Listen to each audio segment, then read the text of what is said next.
Por mi raza hablará el espíritu. Chavales, ¿cómo están? Espero que se encuentren muy bien. Pues muchas gracias por acompañarnos una vez más en esta transmisión de nuestro videoblog. Y bueno, pues hoy hablaremos sobre la economía política. Bueno, y se preguntarán, pues, ¿qué es la economía política y qué tiene que ver con la comunicación? Pues aunque no lo crean, tiene que ver muchísimo. Y bueno, ¿por qué? Porque la economía política de la comunicación comienza en los años 60 y se da por una ruptura del capitalismo moderno y el alejamiento del esquema de la sociología norteamericana.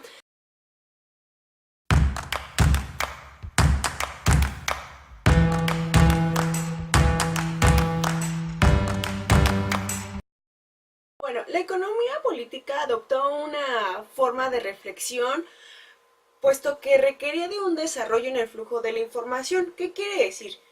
Necesitaba de ese desarrollo para poder ser llevada a cabo. Gracias a esta reflexión, da un gran paso a las industrias culturales, al igual que a los sistemas de comunicación. Es decir, los lleva por medio de una valorización de las actividades culturales para entender un poco mejor lo que ya requería de un mercado.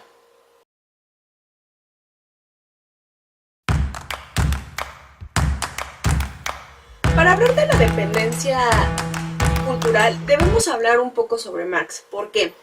Ya que su modelo revolucionario capitalista nos puede dar una idea de que mientras una sociedad no tenga un buen desarrollo, nunca tendrá una manera de evolucionar.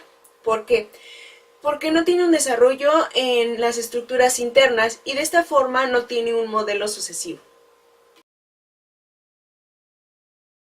Bueno, para esto, Paul Baran emitió una hipótesis sobre la integración mundial que al mismo tiempo coincide con el historiador Immanuel Wallerstein y con el concepto de economía mundo de Fernando Braudel. ¿Qué quiere decir? De acuerdo a sus conceptos, se puede describir que el capitalismo es una creación de la desigualdad del mundo. Esto es muy importante mencionar, puesto que hace reflexión a lo que les dije anteriormente.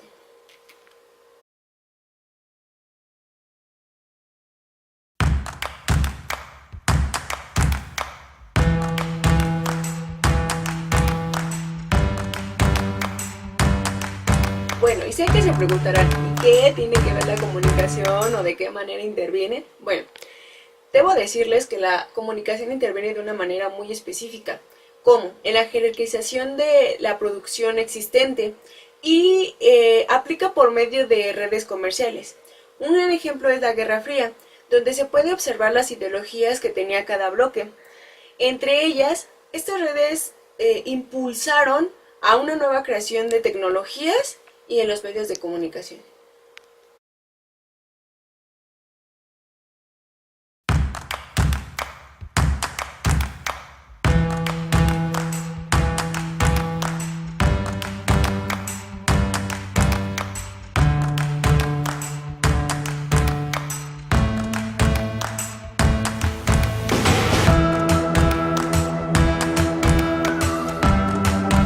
Un tema que se aborda en la lectura es el imperialismo social.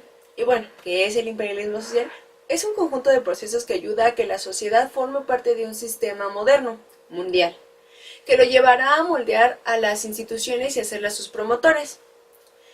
En los 60 la perspectiva cambió mucho con un personaje muy importante que es Stuart Eben, quien aporta una nueva ideología del consumismo asociado a cierta ideología de la democracia. Por otra parte está Peter Holding, que hace una crítica a las teorías de la modernización aplicadas a la comunicación.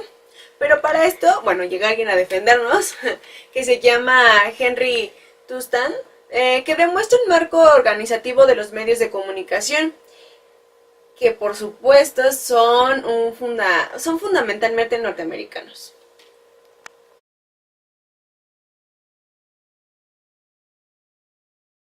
Muy importantes de mencionar son J.O. Boyle y Michelle Palmer, quien analizan las grandes agencias de prensa internacionales. Al igual que Johan Gultin, realiza los trabajos teóricos sobre las nuevas formas del imperialismo.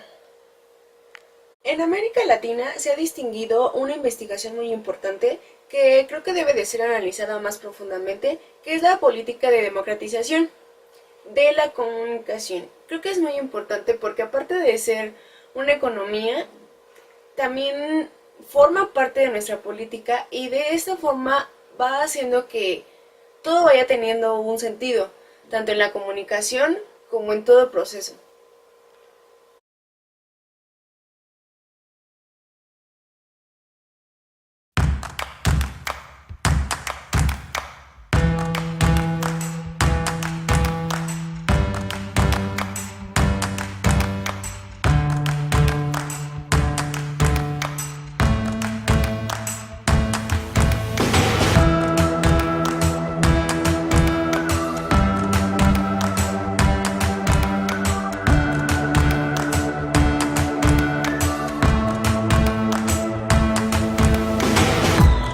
En un segundo apartado encontramos las industrias culturales, en cual es muy importante destacar un personaje llamado Bernard Miege con su obra titulada Capitalisme et Injustices Culturelles.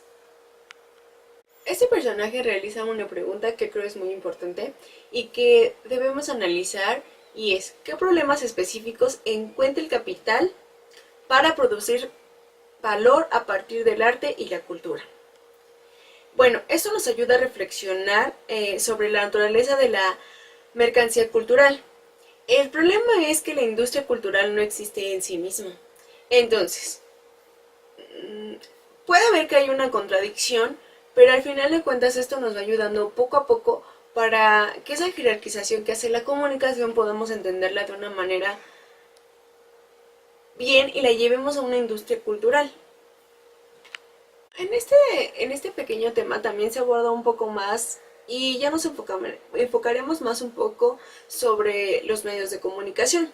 Por decirlo, un personaje muy importante que ya está o se adentra un poco más en las nuevas tecnologías fue Patrick Finchy, quien se dedica a analizar la cultura oleada. Principalmente se enfoca en el hardware y en el software.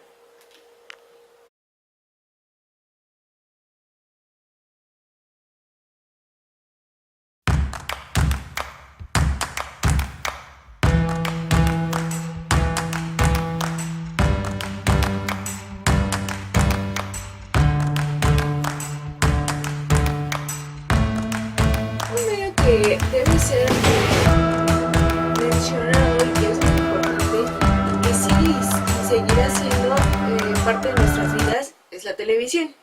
Bueno, esta pertenece a una economía política. ¿Por qué? Porque siempre está sometida a la publicidad, como lo expone Smith, que argumenta que la televisión es un productor de audiencia vendible a los publicistas. Y claro, eso siempre va a ser. ¿Por qué? Juega con las emociones de las personas y la publicidad tiene cierta forma de manipulación. Entonces, a eso se refiere Smith cuando dice que las audiencias son vendibles a los publicistas. Lo más importante es que la audiencia constituye la forma de mercancía de los productos de comunicación.